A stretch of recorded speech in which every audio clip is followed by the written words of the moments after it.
Good afternoon.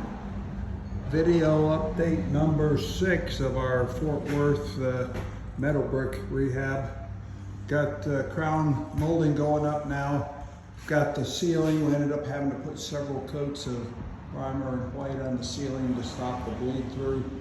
But you can see now that's come along nice. Looks pretty good. We've got crown molding up here in the living room, dining room, and the kitchen.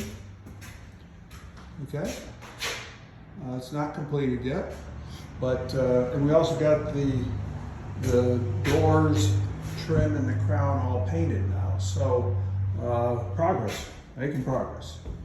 So we've got, you can see here we've got the doors and trim painted, and then back over here in the bedrooms, you can see we've got. In here you got the baseboards painted, as well as the new closet doors.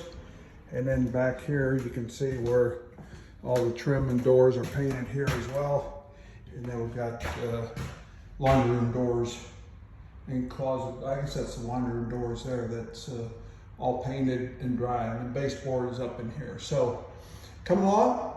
This next week we're going to be, this weekend actually, they're going to be starting the outside, doing all the vinyl and trim repairs, and we'll also be getting the backer board and the tile done in the bathroom and the baseboard and stuff here in the living room. So making progress. Next week you should see quite a bit of progress, and we'll see you soon. Have a great day.